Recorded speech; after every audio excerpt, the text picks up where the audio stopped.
ታራንተ እሺ አንተ እኔ ምልክ አንተ ዲያቆን ነካ መምህር ነካ የቆማጣ ዘር ቆማጣን አንተ የቆማጣ ዘር እና ትልዳለ ዱርም ቆምጬ ምን ታውቃለህ ስለ መሐመድ ጃዝባ ግማታም እዚህ ሰካራም ነገር አንዴ አንተ ሲጀመር በረንዳ ልጅ ምን አይነቱ ነው? በእናትህ አሰዳቢ ነው ሰው ጨረስ አጋንንት አንተ ሲጀመር አጋንንት ሰይጣን ና ትልብዳልና ምን አባ ሰው ጭራሽ አላበዛም እንዴ? አበዛ እኮ አንተ ጭራሽ ግማታ። ጨረስክ ነው ትቀጥላለህ? ክብራቢስ እሺ አሁን ተጨረስክ? ቆርጦ ደግሞ ጫካ ላይ ተቆርጦ የሚበቅል እንጨት እያመለክ ስለ መሐመድ ታወራለህ እንዴ? በፈጣሪ እና መሐመድ ቂጡን የጠረገበትን ድንጋይ ትልስ የለ እንዴ?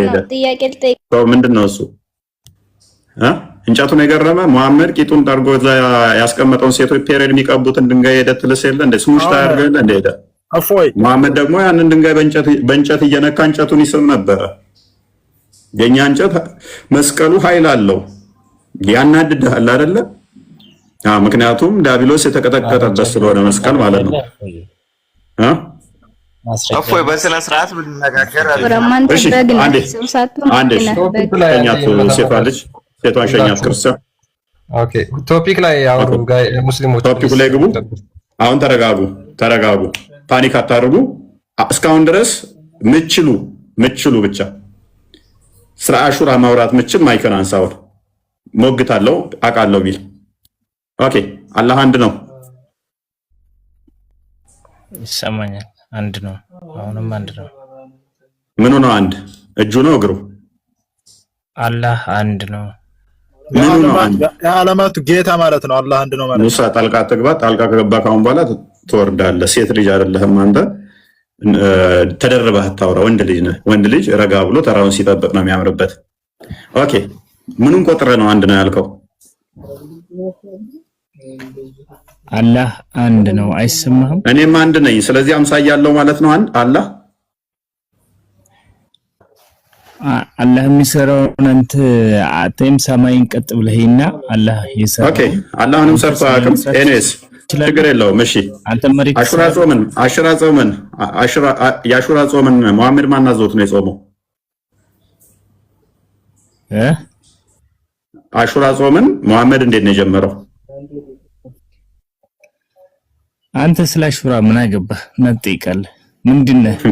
ምን አገባህ አይሆንም። ምክንያቱም ስማችንን ጠርቶ የቀጠፈበት ቶፒክ ስለሆነ ክርስቲያኖችን ጠርቶ ስማችንን ጠርቶ የቀጠፈበት የዋሸበት ስለሆነ አንድ ወር መጾም ከበዳቸውና አንድ ወር መጾም ከወሲብ ርቀው ከስጋ ርቀው አንድ ወር መጾም ስለከበዳቸው 55 አደረጉ። ስለዚህ የኛ አላህ ፍትሃዊ ስለሆነ አለ ወደ ቀድሞ መለሰ። ዝሙት እኛም አልቻልንም ስጋ መብላት እናቁም እንደ ሲሉት መሐመድ እኮ ነው አላህ ሐላል ያደረገውን ቆያዳል ሱራ 5:85 ላይ አላህ ሐላል ያደረገውን ያጣፋጭ ለምን ራያችሁ ላይ እርግም ታደርጋላችሁ? ለእናንተ ተፈቀደ አለ ስጋ ብሎ አለ። እፎይ ምን አባቱ ያውቃል? ከሱ ገብታችሁ የምትጠይቁ ሰዎች ግን ወላሂ በጣም ነው የምታናድዱት። አድርሱለት ለዛ ቀማላም እፎይ ለሚባለው እነዚህ ሰዎች ምን ያህል ሐዲሳቸውን እንደማያውቁት እምነታቸውን እንደማያውቁት ነብያቸው ምን እንደሆነ እንደማያውቁ በመረጃ እናጋልጣለን። እናንተ ፈታ እያላችሁ ይህንን ቪዲዮ ላይክ እንደገና ደግሞ ሼር እንድታደርጉ እንዲሁም ኮፒ ሊንክ አድርጉት። ሱነን አቢ ዳውድ 30:80 ላይ እንደዚህ ይላል። ናሬትድ ዘይነብ ሚስቱ ነች የተረከችው የነብዩ ሚስት ማለት ነው መሐመድ she was picking lies from the head of the messenger of Allah ቅማል ከጭንቅላቱ ላይ ተቀመል ነበር። አረ ልድገመው ቆይ she was picking lies from the head of the messenger of Allah ካላ መልእክተኛ ላይ ቅማል ተቀመል ነበር ሚስቱ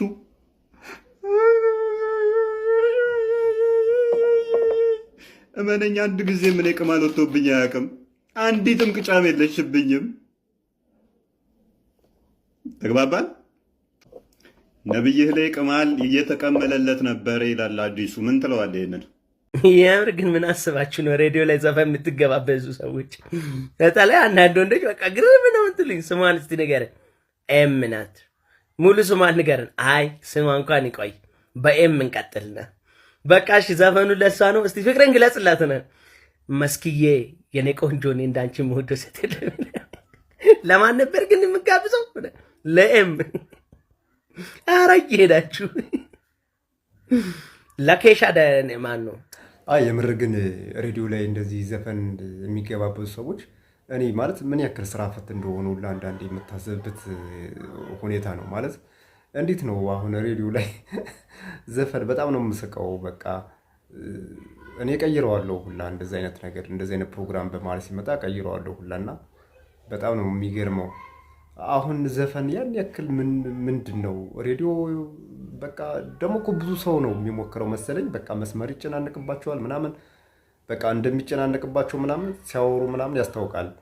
እና ያ ሁሉ የሚሆንበት ምክንያት እኔ እንዴት እንደሆነ አይገባኝም። በጣም ነው በቃ የሚያስቀውና እነሱ እንደዚህ የሚገባበዙት ሙዚቃ ምናምን በቃ ደስ ማለቱ ምናምን ተውትና በጣም ነው ሳቅ የሚመጣውና ምን ያክል ስራ ፈት ቢሆን ነው እንደዚህ መስመር ላይ ጠብቀው በቃ እስኪያስገባቸው ድረስ የሬዲዮ መስመር ላይ እስኪገቡ ድረስ ጠብቀው ረጅም ሰዓት ምናምን በጣም ነው የሚያስቀኝ።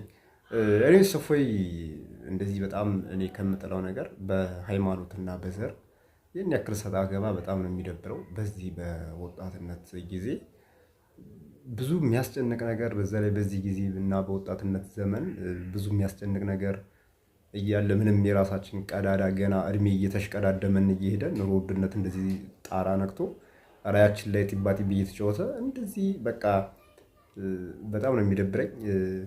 ይመቻችሁ። በሌላ ቪዲዮ እንመለሳለን። ሰብስክራይብ ማድረግ እንዳትረሱ። ይመቻችሁ።